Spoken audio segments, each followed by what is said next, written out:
Welcome my YouTube family. कैसे हैं आप? इस दुआ के साथ जहाँ रहें खुश रहें। एक खूबसूरत सुबह के आगाज़ के साथ मैं अपने व्लॉग का आगाज़ करती हूँ। आज मैं जब नमाज से फ़ारिग हुई तो मैं सहन में थोड़ी देर के लिए चले गई। वहाँ पे कलियाँ बहुत ही प्यारी लगी हुई थी और काफ़ी ज़्यादा लगी हुई थी। और कुछ ने अभी कलियाँ लगी तो थीं लेकिन खिलने वाली थी। जो खुल चुकी हुई थी बस मैंने वो कलियाँ थोड़ी सी उतारी। बहुत एहतियात से उतार रही थी। मुझे ये लग रहा था जैसे मैं इसका कोई पार्ट खींच रही हूँ। यानी बड़ी मुझे उतारते हुए तकलीफ़ भी हो रही थी। जब हम छोटे थे तो हम कलियाँ या गुलाब के फूल बड़े आसानी से तोड़ लेते थे और कभी भी ये फीलिंग आई ही नहीं थी कि इनको खींचते हुए कितनी तकलीफ़ होती है। मैं इसको बड़े एहतियात से उतार रही थी, फिर भी मुझे खींचते हुए ना ये फ़ील हो रहा था। इसकी खुशबू इतनी अच्छी लग रही है कि मेरा दिल चाहा कि ये मैं आज उतार लूँ, वरना मैं उतारती नहीं होती। इसी पे लगी रहती हैं और इसी पे ड्राई हो जाती हैं। और हम जब कलियाँ छोटे पे उतारते थे ना तो अपनी टीचर के लिए लेके जाते होते थे। उनके टेबल पे रखते होते थे कि खुशबू आती है। आप देखें कि कली यहाँ पे ड्राई हो रही है। मैं उतारती तो नहीं हूँ लेकिन आज जब उतार रही थी तो कुछ फीलिंग्स अलग ही आई और ये मैंने फ़र्स्ट टाइम इस तरह से फ़ील किया था। इस पौधे पे भी आप देखें माशाल्लाह बहुत ज़्यादा फूल लग रहे हैं और तेज़ी से लग रहे हैं। ये जो स्प्रे किया था उसके बाद बहुत अच्छे फूल लगे हैं।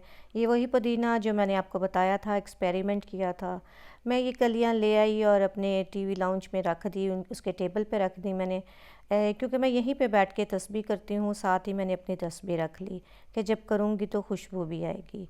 और जी इसके बाद फिर नाश्ते की बारी थी। बेटा कहता है कि मुझे आप नान गरम कर दें, नान पड़ा हुआ था। अगर कोई एक्स्ट्रा नान बच जाता है तो मैं फ्रीज़र में रख लेती हूँ और फिर जब बच्चे कहते हैं, जिस बच्चे का दिल चाहता है उसको गरम करके दे देती हूँ। तो उसने कहा कि मम्मा मुझे साथ आज आप दही देंगी और दही के ऊपर मुझे आप शक्कर डाल के देंगी। बस जी वही मैंने उसको दे दिया। जैसे ही नाश्ते से फ़ारिग हुए तो मैंने आज हेल्पर को बुलाया हुआ था क्योंकि आज बहुत ज़्यादा सफाई होनी थी। सहन बहुत गंदा हुआ था।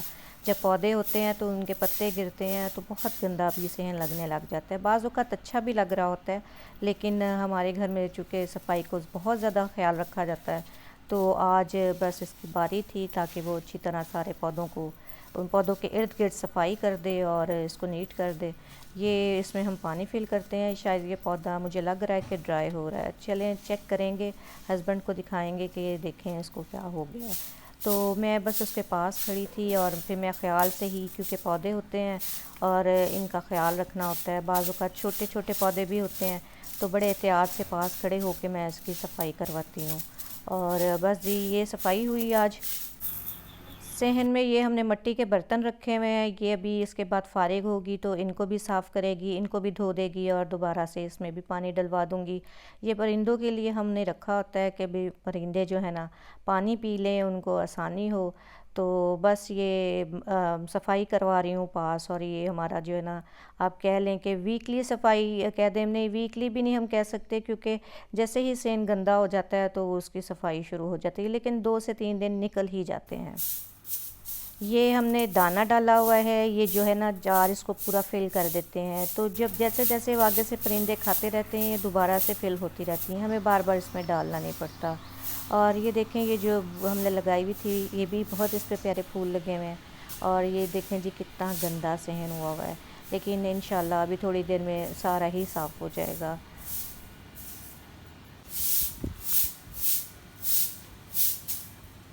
ये जो बेल है इसके नीचे से उसने ये देखें फूल इकट्ठे कर लिए हैं। ये फूल लगते तो हैं लेकिन फिर गिरते भी हैं। बेटा उतनी देर अपनी गाड़ी की सफाई कर रहा था। बहुत ही ज़्यादा ख्याल रखता है गाड़ी का। और जी जो वीकली थी मेरी सफाई उसमें ये था कि आज बेड्स आगे किए हुए थे, साइड टेबल्स आगे कर दिए थे और ताकि इनके पीछे से आज ना सारा ही गंद है वो निकाला जाए, तो वो उससे मैंने करवाया। आज बेटे का थर्ड पेपर था फ़िज़िक्स का। बहुत ही मुश्किल पेपर था। वो अपने एमसीक्यूज़ रिवाइज़ कर रहा था, जाना था। बाल उसके इतने गंदे लग रहे थे तो मैंने उससे कहा कि चलो थोड़ा सा आपको तेल लगा देती हूँ। बहुत भागता है तेल लगाने से। और जब मैं लगा रही थी पहले पूछा मम्मा कौन सा तेल है, बाल मत तोड़ना, हल्के हाथ से करना, इस तरह से। लेकिन मैं उसको ना ऑन एंड ऑफ पकड़ती रहती हूँ और इसके ना लगा देती हूँ तेल। चाहे ये 15 मिनट के लिए भी लगाए लेकिन लगा देती हूँ। ये बच्चा ना तो फेस पे कोई क्रीम लगाता है ना बालों पे लगाता है, इसको बस ज़बरदस्ती ही लगाना पड़ता है जो भी। फिर उसने अपना शावर ले लिया, माशाल्लाह रेडी हो गया था, और फिर मिलने के बाद वो चला गया पेपर देने के लिए। वापसी पे शहर से जो मेरे हस्बैंड के दोस्त हैं, उनकी मिसेज़ ने मेरे लिए ना कड़ी भेजी थी, और शुक्रिया भाभी, बहुत ही मज़े की कड़ी थी। लेकिन मैं इसको इसी तरह ही बंद करके चले गई। हमें जड़ांवाला जाना था। जैसे ही घर से निकले, माशाल्लाह माशाल्लाह इतनी अच्छी बारिश और इतना अच्छा व्यू हो गया, इतनी अच्छी मतलब फीलिंग्स आ रही थी और खुशी भी हो रही थी। मैं रिलैक्स भी बहुत ज़्यादा हो गई।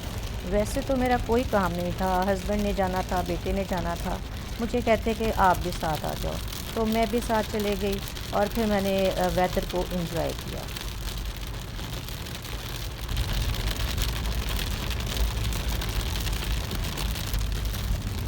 वैसे तो शाम का वक्त था, कोई 6 के करीब होगा, लेकिन बारिश होने की वजह से और थोड़ा इस तरह हो रहा था जल्दी ही अंधेरा हो जाएगा, तो काफ़ी लोगों ने जो ना गाड़ी की लाइट्स वगैरह ऑन कर ली हुई थी, ताकि आसानी हो, एक दूसरे को समझ आते रहे। बारिश की वजह से जो है ना बाज़ औक़ात शीशों के ऊपर पानी हुआ होता है, वाइपर उसको क्लियर तो कर रहे होते हैं, लेकिन रोशनी की वजह से एहसास होता रहे कि सामने से कोई चीज़ आ रही है। तो सब जो भी गाड़ियाँ गुज़र रही थी उन्होंने लाइट्स ऑन की हुई थी, लेकिन बाज़ जो ना बाइक वाले हैं उनकी लाइट्स भी नहीं थी। वो कितना डेंजर में अपने आप को ट्रैवल कराते हैं, तो उनको ये ख़्याल करना चाहिए, अपना भी और दूसरे लोगों का भी।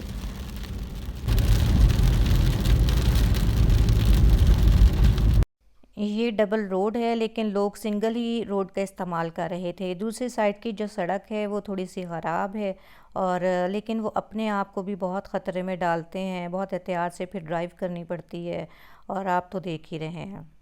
कुछ बाइक वाले जो थे दरख्त के नीचे खड़े हो गए थे, उनके साथ लेडीज़ थीं, और उनको था कि अब वो भी हमारे साथ गिली होंगी, लेकिन जो मर्द हज़रात थे वो बारिश में भी चले जा रहे थे और एंजॉय कर रहे थे। फिर हम लोग वहाँ से जो सामान ले रहे थे, सामने कुल्फ़ी वाला खड़ा था, मैंने वहाँ से कुल्फ़ी खाई। हस्बैंड के छोटे भाई को, यानी मेरे छोटे भाई को, मेरे बेटे को अचानक से जाना था, उनका कोई प्रोग्राम बन गया, तो बस उन्होंने ये साथ लेके जाना था। जड़ावाला की सौगात है, बहुत ही मज़े के ये होते हैं। थोड़ी सी मैंने सब्ज़ी ली, और ये जी मेरी तस्बीह है, लेके गई हुई थी, मैंने इसी के अंदर रख दी। बैग मैंने उठाया नहीं था, बस इस तरह थी, एक मोबाइल उठाया और एक मैंने अपनी ऐनक उठाई, और बस मैं चले गई थी। यहाँ शवारमा ब्रेड थी, और कुछ अपने लिए चीज़ें ले आई थी कि नेक्स्ट डे मैं अकेली होंगी, तो बस फिर बड़ा इजी से मैं अपना डे निकालूंगी। मैंने इनसे कहा कि मैं आपको चिकन रोल बना देती हूँ या शवारमा बना देती हूँ, तो बस यहाँ से फेनियाँ लेके आई, और इन्होंने कहा नहीं, घर में नहीं आप शवारमा पिटा ब्रेड बनाओगी, बस बाज़ार से ही ले लेते हैं। फिर आते हुए चिकन पीस ले आई। जाने से पहले मैंने दही भल्ले बनाए हुए थे, और जो भाभी ने कड़ी भेजी थी, थोड़ी सी मैंने कड़ी गरम की। दही भल्ले भी काफ़ी ज़्यादा थे, एक्स्ट्रा थे, मुझे पहले ही पता था कि बच जाएंगे, और इसी तरह हुआ कि फिर वो बच भी गए। पिटा ब्रेड और शवारमे की रेसिपी मैं दूसरे चैनल पे अपलोड कर चुकी हूँ, डिस्क्रिप्शन में मैं लिंक शेयर कर दूँगी। हस्बैंड की वेस्ट कोट को मैंने ब्रश किया, आयरन किया, और फिर मैं उसे गाड़ी में हैंग करने चले गई। लाइट्स ऑन नहीं थी, और मैंने भी कहा कि क्या ज़रूरत है, बस इसी तरह से, क्योंकि मेरे एक हाथ में कैमरा था और दूसरे हाथ में वेस्ट कोट थी, तो मैंने इसी तरह से शूट कर लिया। वापस आई तो चिकन को श्रेड किया, जो मैं बारबेक्यू चिकन लाई हुई थी, और कुछ सैलेड उन्होंने दिया हुआ था, कुछ मैंने टमाटर और खीरे काट के इसके अंदर डाल दिए। बंद गोभी लाई तो थी, लेकिन डालने की ज़रूरत नहीं पड़ी। जी 2 तरह की शवारमा ब्रेड थी, और जी चिली गार्लिक सॉस और मायोनीज़ जो है वो तो घर में ही पड़ी थी। फिर मैंने तमाम ब्रेड्स को पहले तवे पे टोस्ट किया, और फिर उसके अंदर मैंने फिलिंग्स की। पहले मैंने केचप लगा दी, और जो सैलेड था वो लगा दिया, और फिर ऊपर से मैंने वो जो चिकन श्रेड करके रखा हुआ था, बारबेक्यू चिकन, वो मैंने लगा दिया। माशाल्लाह काफ़ी ज़्यादा फिलिंग थी, और जब मैं उसे रोल कर रही थी तो मुझे एहसास हो रहा था कि मैंने काफ़ी ज़्यादा फिलिंग कर दी, पर ये भी ख्याल था कि चले ये जब खाएंगे तो उनका पेट भर जाए।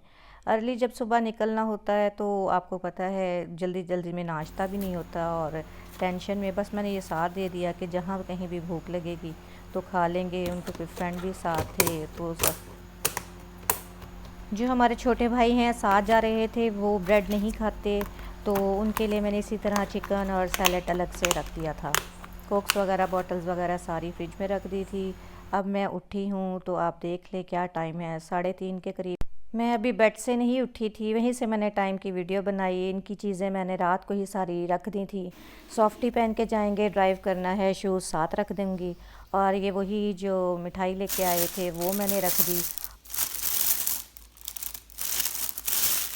और मैंने ये जो शवारमा बनाए थे ये भी मैंने निकाल के टेबल पे रख दिए। और ये बस कह लें कि मुझे ये काम करते हुए 1 के करीब हो गया था। ये बेटे का सामान था, सारा कुछ रेडी करके ही मैं सोई थी। और बेटे ने गुस्ल लेने के बाद फिर अपने नफल अदा किए, फजर की नमाज़ पढ़ के निकलना था। और मैंने जी ये नाश्ता दिया, नाश्ता किया ही नहीं, एक ही बाउल से उसके बाबा ने भी खाया, उसने ख़ुद भी खाया। और फिर माशाल्लाह 4:10 पे ये घर से निकल चुके थे। फजर की नमाज़ रास्ते में ही अदा करेंगे। और बेटे ने दरवाज़े लॉक किए। मैं घर पे अकेली थी, वो कह रहा था मम्मा आप अकेली हैं तो आप उधर चले जाएं। मैंने कहा नहीं, मैं आज घर पे अकेली ही रुकूंगी और मुझे बहुत से काम करने हैं जो मुझे बिज़ी रूटीन में नहीं मेरे से होते। गाड़ी गेट से बाहर निकल चुकी है। बाहर कितना अंधेरा है आपको अंदाज़ा हो रहा होगा। चलें, अल्लाह ताला इनको अपने हिफ्ज़ व अमान में रखे, खैरियत से जाएं और खैरियत से आएँ, आमीन। इंशाल्लाह कल के व्लॉग में बताऊंगी कि अकेली ने किस तरह दिन गुजारा। अपना ख्याल रखें, अपने इर्द गिर्द के लोगों का। अल्लाह हाफ़िज़।